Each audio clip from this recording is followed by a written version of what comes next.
You know, I read about different philosophies, and I'm very impressed with the Jain philosophy because it is based on three aspects. One is non-violence, अहिंसा, non-violence. Second is कि आप उतना ही इस्तेमाल करिए जितना कि आपको जरूरत है, उससे ज्यादा इस्तेमाल ना करिए. और तीसरा कि अगर किसी और की का विचार, सोच विचार आपसे अलग हैं, तो आप उससे झगड़ा ना करें. आप ये बात माने कि उसका भी एक पॉइंट ऑफ व्यू है और उसको अधिकार है अपना अलग पॉइंट ऑफ व्यू रखने का. लेकिन उसका मतलब ये नहीं कि मैं आपसे जुदा हो जाऊं, आपसे अलग हो जाऊं, आपसे झगड़ा करना शुरू करूं. तो अलग विचार को एक ही मंच पे रखने का हम सबको अधिकार है. ये सारे वैल्यूज हैं जैनिज्म के, जो पढ़ के मुझे बड़ा, मैं खुश हुआ, बड़ा इंप्रेस हुआ ये जानकर. इससे मुझे सीखने को मिला. हाँ, स्मोकिंग तो बंद हो गया. स्मोकिंग तो नहीं, अभी तो रिलीज तो 2 साल दूर है. स्मोकिंग तो बंद हो गया है. और ये जो केक मैंने काटा और आप लोग खिलाया, वो भी वीगन केक था. मतलब उसमें दूध नहीं था, दूध और अंडा नहीं था. परमानेंट हो गया.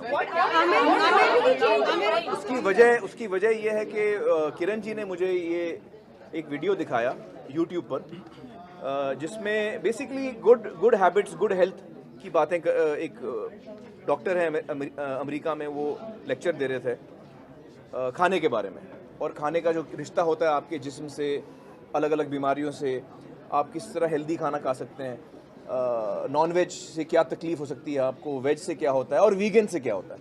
तो उससे मुझे ये बात समझ में आई कि वीगन डाइट जो है वो सबसे हेल्दी डाइट है. और मैं तो सभी से कहूँगा कि आप वीगन डाइट फॉलो करें. महंगा नहीं, ये वेजिटेरियन में, बल्कि आप वेजिटेरियन से 2 कदम आगे. तो वेज में आप दूध पीते हैं, दूध के साथ साथ जो चीज़ें बनती हैं, दही, पनीर, चीज़, मक्खन, घी, तो इसमें दूध और दूध से जितनी बनी चीज़ें वो भी हट जाती हैं, तो आपका कॉस्ट और कम हो जाता है. कहीं ना कहीं हम सब अपने माइंड में, हमारी उम्र कहीं जाके थम जाती है. जैसे कि आम तौर पे मैंने पाया है, जब मैं लोगों से भी बात करता हूँ, तो जब वो अडल्ट हो जाते हैं, मैच्योर हो जाते हैं, तो आम तौर पे 18-20 साल की उम्र में आपको लगता है कि हाँ अब मैं मैच्योर हो गया हूँ. Most people get stuck at that age. आमतौर पे लोग उसी उम्र में अटक जाते हैं अपने जहन में. शारीरिक तौर पे, जिस्मानी तौर पे हमारी उम्र बढ़ती है, लेकिन मानसिक तौर पे या इमोशनली या मेंटली हम उसी उम्र में रहते हैं. तो जब मैं किसी को देखता हूँ तो मुझे लगता है ये बड़ा आंटी अंकल टाइप का आदमी है. मैं भूल गया हूँ कि मेरी उम्र भी उतनी है. क्योंकि अपने जहन में तो मुझे लगता है मैं आज भी 18 साल का हूँ. उम्र का याद तब आती है, उम्र की याद, जब हमें कुछ फिजिकल चीज करनी होती है जो हम 18 साल की उम्र में कर पाते थे बड़ी आसानी से, अब हमें मुश्किल होती है वो करने में. तो तभी उम्र का एहसास होता है या याद आती है बात. Otherwise at heart all of us are young, I think. मैं आपको सच बताऊं तो मैं बर्थडे के दिन बड़ा एम्बैरेस हो जाता हूँ, क्योंकि कई लोग होते हैं जो बड़ा खुश होते हैं कि बर्थडे के दिन स्पेशल डे होगा. कुछ लोग होते हैं जो शाय होते हैं, उनको लगता है कि यार बर्थडे के दिन जितना उनको अटेंशन मिलता है वो उनको अजीब लगता है. तो मैं उनमें से हूँ. तो मुझे लगता है कि बर्थडे के दिन ज्यादा अटेंशन मुझ पर ना हो तो बेहतर हो, लेकिन वो मुमकिन नहीं है. मैं समझता हूँ उस बात को. मुझे लगता है कि हम तीनों ही अभी जवान ही हैं.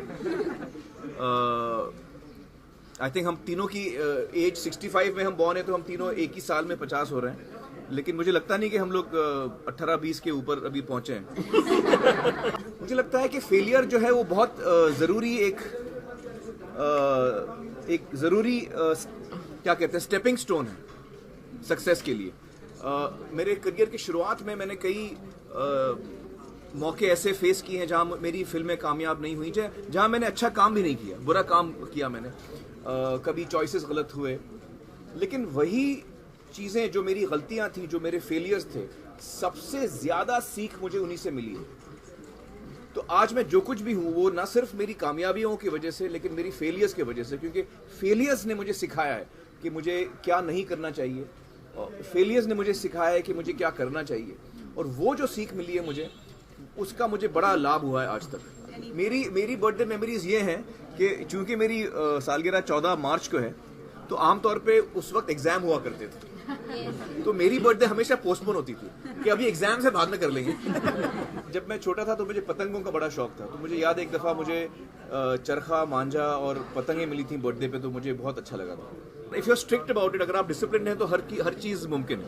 आप अपने बॉडी को टोटली चेंज कर सकते हैं, क्योंकि मैं कई दफ़ा कर चुका हूँ, तो मैं आपको बता सकता हूँ कि if you are strict about it, it's a very scientific thing. अगर आप उसको फॉलो करें तो आपकी बॉडी जैसे आप चाहें आप उसको घुमा सकते हैं। मैं जब अपनी पुरानी फिल्में देखता हूँ तो मुझे बड़ी कोफ्त होती है। मुझे वो सारी चीज़ें नज़र आती हैं जो मैंने गलत की हैं, जो मैं बेहतर कर सकता था। तो मैं अपने पुराने काम को देखना पसंद नहीं करता। आज़ाद को सिर्फ एक ही इंटरेस्ट है, मैं केक कब काट रहा हूँ। धन्यवाद दोस्तों आपका बहुमूल्य समय देने के लिए। यदि आपको हमारी वीडियो अच्छी लगी तो इस वीडियो को लाइक करें, नीचे कमेंट करें और ऐसी वीडियोस देखने के लिए हमारे चैनल को सब्सक्राइब कर लें। धन्यवाद।